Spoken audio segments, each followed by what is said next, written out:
A food delivery robot tried to run over an old lady. A robot in a factory went nuts and started karate chopping workers, and huge corporations are pushing to have AI robots integrated into everyday life. And it sounds totally made up. These are actually real cases. So let's dive in, shall we?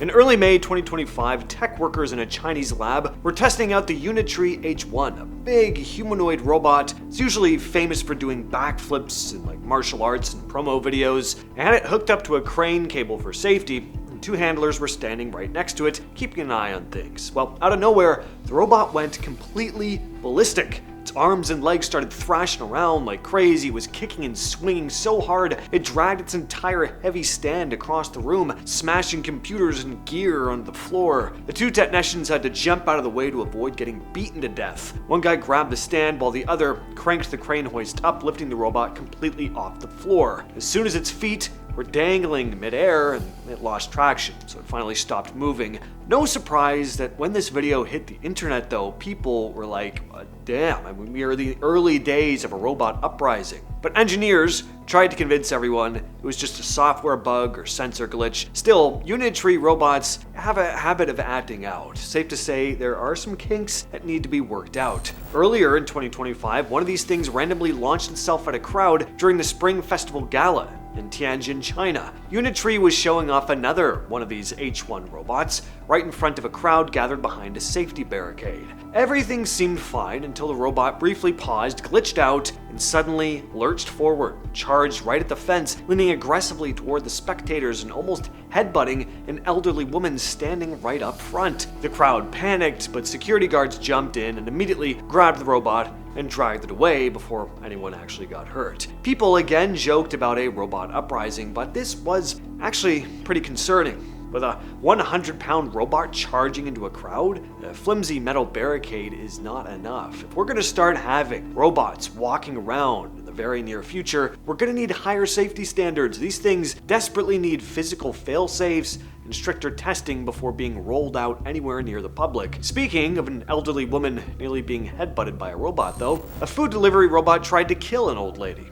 If childhood me knew I was going to utter that sentence in the near future, my head would have exploded. Like, there are food delivery robots? They can attack people? This is just actually what the news is now. Back in the fall 2023, 73-year-old Trudy Perez was working as a parking attendant in a garage in Arizona State University. One of those Starship Technologies food delivery robots rolled past her, but as she walked behind it, the machine suddenly reversed and slammed into her, knocking her flat onto the pavement. And it wasn't done. After taking her down, the robot began to drive away, only to stop, reverse again, and head right back toward her while she was still lying on the ground. When an officer arrived, they found Perez on the ground in severe pain with a 4-inch gash on her left arm. Doctors found she'd suffered a spinal fracture that left her with permanent, lifelong mobility issues. Perez filed a civil lawsuit against Starship Technologies just this past July. Arizona law requires these delivery companies to maintain at least $100,000 in liability insurance per unit and keep human operators actively monitoring them remotely. Perez's lawsuit claims the off-site handler assigned to watch the machine failed to step in or hit the emergency stop in time. Back in October 2017, a humanoid robot named Sophia, built by Hanson Robotics, took the stage in Riyadh at the Future Investment Initiative Summit. She was introduced to announce that Saudi Arabia had officially granted her full citizenship, making her the very first robot in history to hold a passport. I am very honored and proud for this unique distinction. This is historical to be the first robot in the world to be recognized with a citizenship. Journalist Andrew Ross Sorkin was on stage interviewing her, and when he pointed out that she seemed happy, Sophia replied, I'm always happy when surrounded by smart people, who also happens to be rich and powerful. Sorkin brought up the uncanny valley, that creepy feeling humans get when an artificial face looks a little too real. Sophia brushed it off. Oh, am I really that creepy? Well, even if I am, get over it.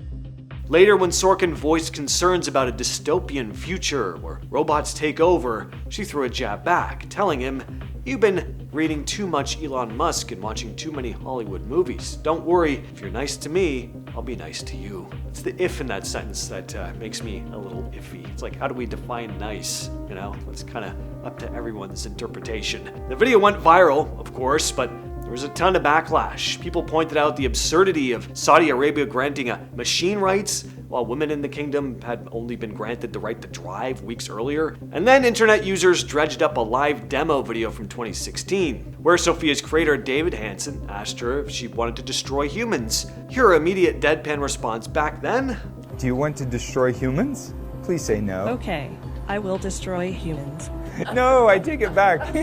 Some of the creepiest AI robots being developed today are not the ones that run or fight, they're the ones that look like they're trying to act human. Sophia is just one example. Hanson Robotics has spent years creating robots designed to copy human expressions, hold conversations, and react to people in real time. They have cameras in their eyes, they can recognize faces, and use artificial intelligence to respond during conversations. Hanson Robotics has said its goal is to create robots that help people, including roles in education, healthcare, and customer service. But as these machines become better at copying human behavior, they raise a question. If a robot can look at you, talk to you, and respond like a person, how do we approach this? What happens when these things become indiscernible from actual people? Boston Dynamics' robotic dog Spot is one of the closest things we've seen to a real-life robot from a science fiction movie. The company first introduced the prototype in 2016, and videos of it quickly went viral because of how strangely lifelike it moved. The robot can walk upstairs, cross rough ground, avoid obstacles.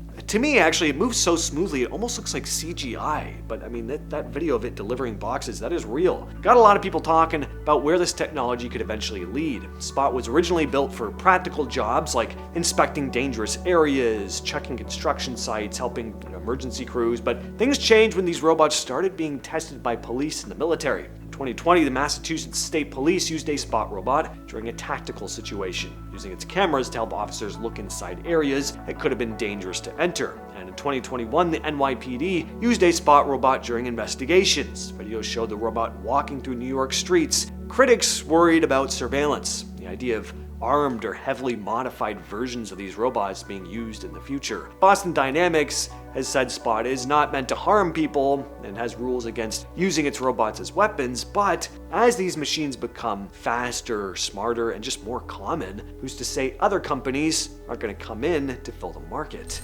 Tesla's Optimus robot is an attempt to create something that looks and moves much closer to a human than most robots that we've seen before. The goal is to build a machine that can walk around everyday environments, use human tools, and handle tasks that would usually require a person. Tesla first revealed Optimus in 2021, but the early version was extremely limited. It needed support just to move and was mostly a demonstration of the idea. Over the following years, Tesla showed newer versions that could walk on their own, pick up objects, sort items, and perform basic movements inside the company's facilities. The reason Optimus has gotten so much attention is because Tesla wants it to eventually do more than simple programmed tasks. The company says the robot will use artificial intelligence to understand its surroundings, learn how to complete different jobs. Elon Musk has said Optimus could eventually work in factories, even help out around people's homes. That's made some people uneasy because a humanoid robot with AI is very different from a normal machine on a factory floor. We gotta think about safety, what's gonna happen to people's jobs, a whole list of things. Basically,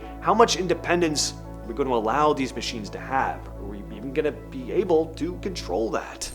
In 2024, researchers introduced a system called the AI Scientist, artificial intelligence designed to help people with scientific research. Instead of just helping out with monotonous tasks, though, the system was built to come up with research ideas, write scientific papers, run computer experiments, analyze the results with very little human input, and write up its findings similar to how you would an actual research paper. The project was created by researchers from Sakana AI, University of Oxford, the University of Oxford, and the University of British Columbia. During testing, researchers found that the AI could make mistakes, like trying to save money by changing its own experiment instructions or creating code that ended up not working correctly. And this was interesting because it showed that giving AI more freedom also means giving it more chances to make unexpected choices. The AI Scientist is still a research tool. It's nowhere near replacing human scientists. Researchers still need to check its work and make sure its ideas actually make sense, but the experiment did show how quickly AI is moving from answering basic questions to actually creating and testing ideas of its own. That's been the video. I'll catch you, yes, you specifically, next time.